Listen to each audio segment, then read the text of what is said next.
என்ற கோபம் வந்தால் தண்ணி பள்ளி கொண்டிருக்க வாய்ப்பு இருக்கிறது.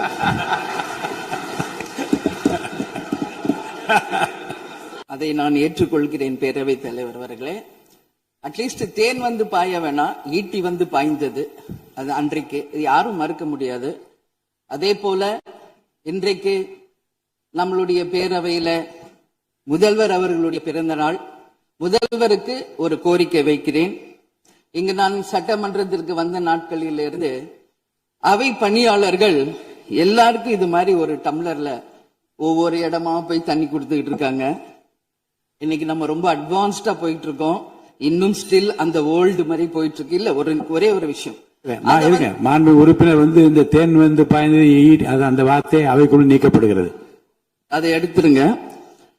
அடுத்ததுங்க, இது மாதிரி கொடுக்கறது ஒன்லி கிளீன்லினஸ் ஒண்ணு. அவை பணியாளர்களுக்கு நிறைய வேலை இருக்கு. ஒவ்வொரு டேபிளா அவங்க தவழ்ந்து கொடுக்கறது நமக்கே பாக்குறதுக்கு ஒரு மாதிரி இருக்கு. சோ சிஎம்க்கு ஒரு ரெக்வெஸ்ட், பெட் பாட்டில்ஸ்ல ஒவ்வொரு டேபிள்லயுமே பாட்டில்ஸ் நீங்க குடி தண்ணீர் வச்சிடலாம். குடிச்சிட்டு அவங்கவுங்க இடத்துல அவங்கவுங்க வச்சிட போறாங்க. இதனால கவர்மெண்ட்டுக்கு எக்ஸ்ட்ரா செலவும் ஒன்னும் வரப்போறது இல்ல. அவங்கவுங்க இடத்துல வச்சிடலாம் அப்படின்ற என் கருத்தை நான் சொல்றேன். ஏன்னா இது டம்ளர்ல கொடுக்கறதும் அது மறுபடியும் கேட்கறதும் அவங்க வருவதும் அவங்களுக்கு நிறைய பணிகள். அது பதில் ஒவ்வொரு சீட்ல ஒரு பெட் பாட்டில்ஸ் மாதிரி கண்ணாடி பாட்டில்ல வாட்டர் வச்சுட்டு அவங்களுக்கு தேவைக்கு எடுத்துட்டு கொடுத்துடலாம். சோ இது பிறந்த நாள்ல முதலமைச்சருக்கு ஒரு கோரிக்கை வைக்கிறேன். அதுக்கு நாம நெகிழியில வேண்டாம், பிளாஸ்டிக் பாட்டில்ஸ் நம்ம அலோவ் பண்ண வேண்டாம், கண்ணாடி பாட்டில்ல நம்ம வைக்கலாம். உறுப்பினர் மாண்புமிகு பேரவைத் தலைவர் அவர்களே, அந்நியார் அவர்கள் ஒரு நல்ல கருத்தை இங்கே சொல்லியிருக்கிறார்கள். அந்த கருத்து ஏற்புடையது அல்ல என்பதை நான் தெரிவித்துக் கொள்ள கடமைப்பட்டிருக்கிறேன். என்ற கோபம் வந்தால் தண்ணி பள்ளி கொண்டிருக்க வாய்ப்பு இருக்கிறது.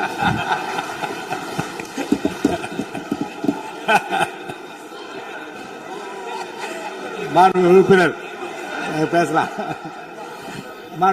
இப்போ தண்ணி பாட்டில் தான் வீசணும் கிடையாது, டம்ளர்ல கூட வீசி அடிக்கலாம். உறுப்பினர் ஒரு நிமிஷம். தலைவர் அவர்களே, நம்முடைய மாண்புமிகு முன்னாள் முதலமைச்சர் அண்ணன் ஓபிஎஸ் அவர்கள் ஒரு நிலையை குறிப்பிட்டு அதை எரிவதற்கான தண்ணி பாட்டில் எரிவதற்கான வாய்ப்பு இருக்கிறது சொன்னார்கள். ஒருவேளை அவருடைய தனிப்பட்ட அனுபவத்தின் காரணமாக அதை அவர்கள் இங்கே குறிப்பிடுகிறாரா என்பதை நான் அறிய விரும்புகிறேன். மாண்புமிகு உறுப்பினர், ஏன்னா காலையில இருந்து ரொம்ப காரசாரமாவே போயிட்டு இருந்துச்சு. அதனால ஒரு ஹாப்பியா நம்மளுடைய முதல்வர் பிறந்த நாள்ல எல்லாரும் சந்தோஷமா இன்னைக்கு நம்ம அவையை செய்வோம். சோ பாட்டில் தான் வீசணும்ன்றது இல்ல, வன்முறைக்கு வேண்டும் என்றால் இங்க எவ்வளவோ இருக்கு, எது வேணாலும் வீசலாம். பட் நம்ம எண்ணம் அது கிடையாது. நிச்சயமாக தண்ணீர் என்றாலே பிரச்சனை தான் போல இருக்காது. காவேரி தண்ணீரா இருந்தாலும் டாஸ்மாக் தண்ணீரா இருந்தாலும் அது ஒரு பிரச்சனையா தான் இன்னைக்கு மக்கள்கிட்ட இருக்கு. உறுதியாக காவேரியிலும் சரி மேகதாதுலும் தமிழ்நாடு சட்டமன்ற உறுப்பினர் மட்டும் இல்ல, யாரும் அதற்காக விட்டு கொடுக்க போவதில்லை என்பது உறுதி. இன்னைக்கு நம்ம முதல்வர் அவரும் புதிதாக முதல்வராக இருக்கிறார். கர்நாடகா முதல்வரும் முதல் முறை முதல்வராக வந்திருக்கிறார். கேரள முதல்வரும் முதல் முறை முதல்வராக வந்திருக்கிறார்கள்.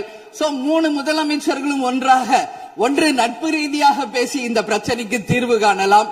அப்படி இல்லை என்றால் அவங்க சொல்றது கேட்கலன்னா பக்காவா நம்ம சட்ட ரீதியாக ரொம்ப ரொம்ப பழமையான ஒரு விஷயத்தை அன்னைக்கு நான் சொன்ன மாதிரி பேசிக்கிட்டே தான் இருக்கிறோம்.